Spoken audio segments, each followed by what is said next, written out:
मित्रों नमः संस्कृत है संस्कृत विशेषज्ञ यूट्यूब चैनल पर आपका स्वागत है। इस वीडियो में आप बाबूराम सक्सेना की संस्कृत व्याकरण प्रवेशिका के अंतर्गत संज्ञा विचार का अध्ययन करेंगे। यदि आपने अभी तक चैनल को सब्सक्राइब नहीं किया है तो शीघ्र ही करके बेल आइकन को दबाकर ऑल पर क्लिक कर लें और चैनल को बड़ा बनाने में सहयोग दें। संस्कृत व्याकरण प्रवेशिका के वीडियो आपको सोमवार से शनिवार शाम 6 बजे इसी चैनल पर मिल जाएंगे, तो आप सभी वीडियो देखना ना भूलें। और कम्युनिटी में आपको 2 पोस्ट किए गए हैं, उस पर आप अपनी राय अवश्य दें। तो चलिए शुरू करते हैं। तृतीय सोपान संज्ञा विचार। संज्ञा विचार बहुत ही महत्वपूर्ण टॉपिक है, बहुत कुछ जानकारी आपको यहाँ से मिलेगी। तो सबसे पहले तो आप ये जान लें कि वाक्य जो है वो भाषा का आधार है और शब्द जो है वाक्य का, और वर्ण जो है वो सबसे छोटी इकाई है। तो वर्णों के बाद शब्द बनता है, शब्दों के बाद वाक्य। वर्ण आपके जो है जैसे मान लीजिए क ख ग ये सब वर्ण हो गए, और बाकी जो है शब्द आप बना लिए। काम हो गया, राम हो गया। वाक्य आप जान ही रहे हैं, वह जाता है वह खाता है। तो आप आगे फिर ये बताते हैं कि संस्कृत में शब्द जो है वो 2 प्रकार के होते हैं। एक तो ऐसे जिनका रूप वाक्य के और शब्दों के संबंध से बदलता रहता है, और दूसरे ऐसे जिनका रूप सदा समान ही रहता है। अब न बदलने वाले जो नहीं बदलते हैं उनमें यदा कदा आदि अव्यय हैं तथा कर्तुम गत्वा आदि कुछ क्रियाओं के रूप हैं, और बदलने वालों में नाम अर्थात संज्ञा, सर्वनाम और विशेषण एवं आख्यात अर्थात क्रिया हैं। तो हिंदी की भांति संस्कृत में भी 3 पुरुष होते हैं, उत्तम पुरुष, मध्यम पुरुष और अन्य पुरुष। अन्य पुरुष को संस्कृत में प्रथम पुरुष कहते हैं। हिंदी में केवल 2 वचन होते हैं, एक वचन, बहुवचन, किंतु संस्कृत में इसके अतिरिक्त एक द्विवचन भी होता है जिससे 2 का बोध कराया जाता है। संज्ञाएं सब पुरुष में होती हैं, संज्ञाएं जो है सब जो है वो अन्य पुरुष में होती हैं। अर्थात अभी यहाँ देखें जो है अन्य पुरुष को प्रथम पुरुष कहते हैं। तो यही जो है आपका हो गया। संज्ञा के जो है 3 लिंग होते हैं। संज्ञा के 3 लिंग आपको पुल्लिंग, स्त्रीलिंग, नपुंसकलिंग हो गए। संस्कृत भाषा में यह लिंग भेद किसी स्वाभाविक स्थिति पर निर्भर नहीं है। ऐसा नहीं है कि सब नर चेतन पुल्लिंग शब्दों द्वारा दिखाए जाएं और मादा चेतन स्त्रीलिंग द्वारा और निर्जीव वस्तुएं नपुंसकलिंग द्वारा, ऐसा कुछ नहीं है। प्रत्युत यह लिंग भेद कृत्रिम है। उदाहरणार्थ स्त्री का अर्थ बताने के लिए कई शब्द हैं, स्त्री, महिला, गृहिणी, दार आदि। उस पर भी जो दार शब्द है वो पुल्लिंग है। दार मीन्स तो महिला होता है, पर चलता इसका रूप पुल्लिंग में है। अब इसी प्रकार निर्जीव शरीर का बोध कराने के लिए कई शब्द हैं जिनके लिंग भिन्न हैं, जिसे तनु, देह और शरीर तथा जल के लिए अप स्त्री लिंग। अब ये आपको बता दें, शरीर नपुंसक लिंग में हो गया, तनु स्त्रीलिंग में हो गया, और जल जो है नपुंसक लिंग में है। तो ऐसे कई शब्द हैं जिनके रूप एक से अधिक लिंगों में चलते हैं। जैसे गो शब्द पुल्लिंग में बैल का वाचक है और स्त्रीलिंग में गाय का। किन्हीं किन्हीं पुल्लिंग शब्दों में प्रत्यय जोड़ने से भी स्त्रीलिंग के शब्द बनते हैं और किन्हीं से नपुंसक शब्द जो है बन जाते हैं। उदाहरणार्थ सर्वनाम शब्द अन्य के रूप तीनों लिंगों में अलग अलग होते हैं। पुत्र, पुत्री, नायक, नायिका, ब्राह्मण, ब्राह्मणी आदि जो है वो जोड़ी वाले शब्द हैं। अब आगे जो है परंतु जो है अधिकांश ऐसे शब्द हैं जो एक ही लिंग के हैं, या तो पुल्लिंग या स्त्रीलिंग या नपुंसक लिंग। तो स्त्रीलिंग बोधक प्रत्ययों का विचार आगे आप देखेंगे, और ये जोड़ी वाले शब्दों का भी आप इसका सविस्तार जो है आगे देखेंगे। जो टॉपिक आएगा आपको करवाया जाएगा। हिंदी में कर्ता, कर्म आदि संबंध दिखाने के लिए ने, को, से आदि संज्ञा शब्द के पीछे अथवा सर्वनाम के पीछे जोड़ दिए जाते हैं। जैसे गोविंद ने मारा, गोविंद को मारो, तुमने बिगाड़ा, तुमको डांटा आदि। किंतु संस्कृत में यह संबंध दिखाने के लिए संज्ञा या सर्वनाम आदि का रूप ही बदल देते हैं। यथा गोविंद ने की जगह गोविंदः, गोविंद को की जगह गोविंदम और गोविंद का की जगह गोविंदस्य। इस प्रकार एक ही शब्द के कई रूप हो जाते हैं। प्रथमा द्वितीय आदि से लेकर सप्तमी तक 7 विभक्तियाँ होती हैं। अब जिन शब्दों के आगे ये 7 विभक्तियाँ जुड़ती हैं उन्हें प्रातिपदिक कहते हैं।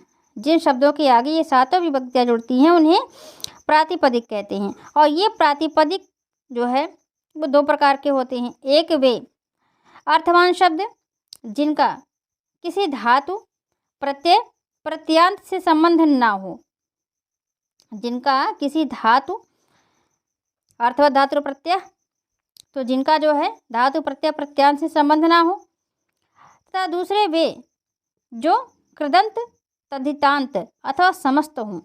तो कृत समासाश्च अथवा जो है तो इनमें प्रथम प्रकार के अव्युत्पन्न तथा दूसरे प्रकार के व्युत्पन्न प्रातिपदिक कहे जाते हैं। अब विभिन्न कारकों को प्रकट करने के लिए प्रातिपदिकों में जो प्रत्यय लगाए जाते हैं जो या जोड़े जाते हैं उन्हें सुप कहते हैं। विभक्तिश्च सुप्तिं विभक्ति संज्ञो स्तः, विभक्तिश्च सुप्तिं विभक्ति संज्ञो स्तः। तो इसी प्रकार विभिन्न काल की क्रियाओं का अर्थ प्रकट करने के लिए धातु में जो प्रत्यय जोड़े जाते हैं उन्हें तिंग कहते हैं। अब इन्हें सुप और तिंग को विभक्ति कहते हैं। तो प्रातिपदिकों में जो प्रत्यय लगाए जाते हैं वो सुप कहलाते हैं और धातु में जो जोड़े जाते हैं उन्हें तिंग कहते हैं और सुप और तिंग को विभक्ति कहते हैं। आगे देखते हैं। विभक्ति विभक्तियाँ दिया गया है प्रथमा द्वितीया तृतीया चतुर्थी पंचमी षष्ठी और सप्तमी। अब इसके अर्थ बता दिए गए हैं। प्रथमा ने द्वितीया को तृतीया से के द्वारा, चतुर्थी के लिए पंचमी से और षष्ठी काकी के और सप्तमी में पर। अब एक वचन द्विवचन बहुवचन बता दिया गया है कैसे इसको आपको जोड़ना है।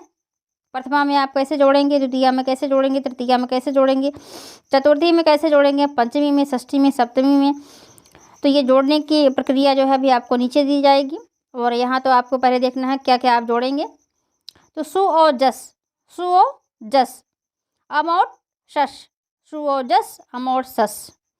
टाभ्याम भिस, टाभ्याम भिस और ङेभ्याम भ्यस, ङेभ्याम भ्यस। ङसिभ्याम भ्यस, ङसिभ्याम भ्यस। ङस ओस आम, ङस ओम ओस आम। ङी ओस सुप, ङी ओस सुप। पुनः देख लेते हैं। सु और जस, अम और शश, टाभ्याम भिस, ङेभ्याम भ्यस, ङसिभ्याम भ्यस और ङस ओम ओस आम, ङस ओम ओस आम और ङी ओस सुप। तो संबोधन में भी प्रथमा ही विभक्ति प्रयुक्त होती है। संबोधन में भी प्रथमा ही विभक्ति प्रयुक्त होती है और इन विभक्ति सूचक प्रत्ययों को सुप कहते हैं। इनके जोड़ने की विधि थोड़ी जटिल है। उदाहरणार्थ, अब सु का उ जो है वो हटा दिया जाता है या उड़ा दिया मतलब हटा दिया जाता है क्योंकि वह जो है अनुनासिक है, केवल सा रह जाता है। यथा राम सु रामस रामः। कहीं कहीं यह सा भी बिल्कुल हटा दिया जाता है। यथा विद्या और सुविद्या। तो टा का टा लोप कर दिया जाता है क्योंकि प्रत्यय के आदि में चा वर्ग टा वर्ग लुप्त हो जाते हैं। भगवत और टा, भगवत और आ, भगवता। किंतु कहीं टा का स्थान इन ले लेता है। यथा नर और इन, नरेण। परंतु यह अति जटिल होने के पर भी इतनी सुव्यवस्थित है कि एक बार जो है वो समझ लेने पर शब्दों के रूप बनाने में कोई कठिनाई नहीं रह जाती है। इन प्रत्ययों के जोड़ने की संक्षिप्त विधि जो है दी जा रही है, तो ये आप जरूर देखें, इसको जरूर समझें। जस के ज, जस के ज और शश के शा और टा के टा, ङे ङश ङस और ङी के ङा की, चूटू और एवं लश तक, लशक तवदते, लक्ष तक दते, लशक तो तद्धिते, तो लस्क तद्धिते नियमों के अनुसार इत संज्ञा होकर जो है इनका लोप हो जाता है। अब टूटू क्या था, ये प्रत्यांत चावर्ग मतलब प्रत्यय से युक्त जो है प्रत्यय वाले, तो चावर्ग और टावर्ग। हरस्व आकारांत से टा, ngसी और ngस को क्रम से इन, आत और शा आदेश होते हैं। तो अब यही जो आप टा देख रहे हैं, जैसे रामेण तृतीया में आकर के यही रामेण, इन जो शब्द आप देख रहे हैं ये तृतीया में यही रामेण बनता है, और जो ngश आप देख रहे हैं ये रामात बनता है। आत शब्द जो रामात में आपको मिलता है ngश से मिलता है, और यही जो है आपका जो ngश शब्द मिलता है यही स्या का आदेश करता है, जैसे रामस्य हो जाता है। अब फिर आगे आपको देखना है कि हरस्व अकारांत शब्द से भिस के स्थान पर एस आदेश होता है। हरस्व अकारांत शब्द से भिस के स्थान पर एस आदेश होता है, तो अतो भिस आएस। तो आगे बढ़ते हैं।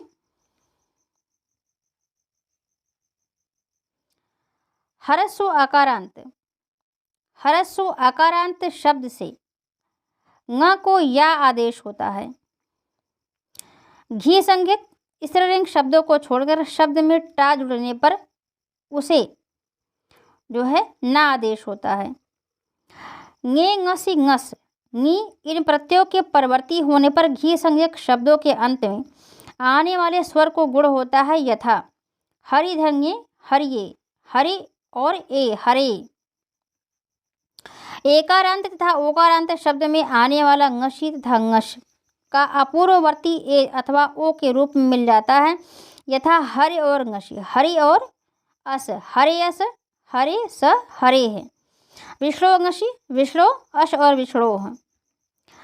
ई और ऊ के पश्चात नी की ई को अ आदेश होता है, और ई तथा ऊ के स्थान में ओकार होता है। हरि नी, हरि ई, हर और औ हरौ।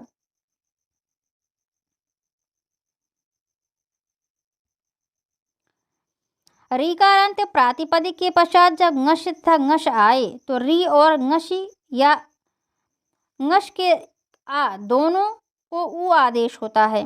जब आकारांत टाप प्रत्यांत स्त्रीलिंग शब्द में औंग, अ और औट जुड़ता है तो औंग के स्थान में शी, ई का आदेश होता है। जब आकारांत स्त्रीलिंग शब्द में आंग, टा तृतीया एक वचन और ओस जुड़ते हैं तो आ के स्थान पर ए का आदेश होता है। आकारांत स्त्रीलिंग शब्द से ङे, ngश, ngश और ङी के जुड़ने पर उन विभक्तियों के पूर्व या का आगम होता है। आगे देखते हैं। आकारांत टाप प्रत्यांत स्त्रीलिंग सर्वनाम के पश्चात ङे, ngश, ngश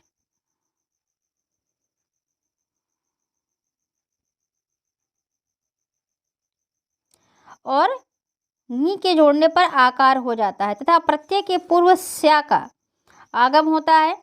आकारांत नपुंसकलिंग प्रातिपदिक से सु और अम को अम आदेश होता है। नपुंसकलिंग शब्द से औंग जुड़ने पर उसके स्थान में ई का आदेश होता है। नपुंसकलिंग प्रातिपदिक से जस और शस जुड़ने पर उनके स्थान पर ई, शी का आदेश होता है तथा ई के पूर्व ना यानी नुम का आगम होता है। नपुंसकलिंग आकारांत से अतिरिक्त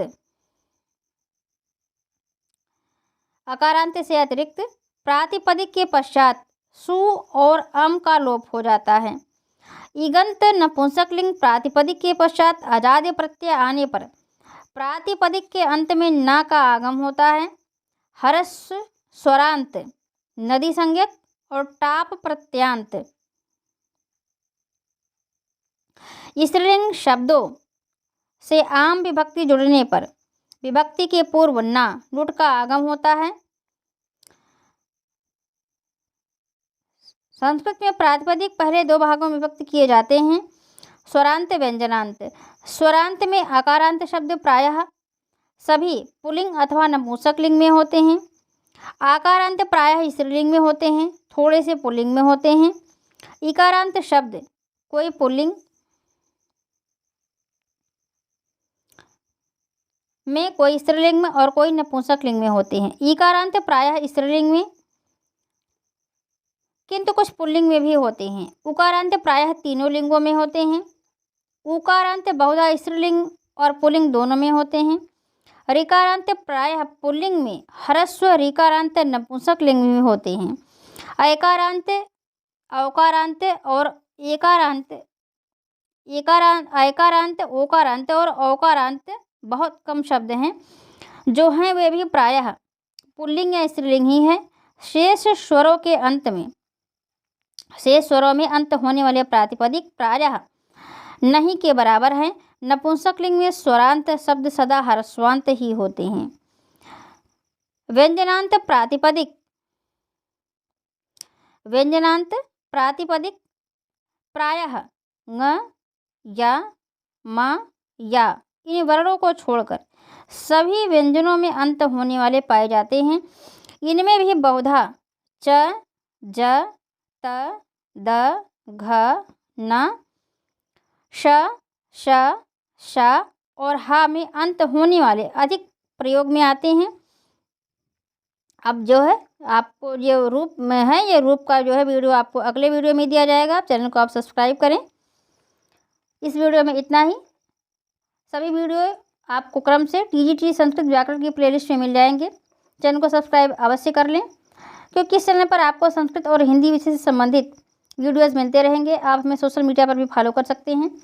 सभी के लिंक नीचे डिस्क्रिप्शन में दिए गए हैं। वीडियो को लाइक करें, शेयर करें, अपने सुझाव कमेंट बॉक्स में दें। वीडियो कैसा लगा ये भी अवश्य बताएं। चैनल को अधिक से अधिक संख्या में सब्सक्राइब करें। मिलते हैं मित्रों अगले वीडियो में। तब तक के लिए मित्रों नमः संस्कृताय, शुभ संध्या, शुभ रात्रि।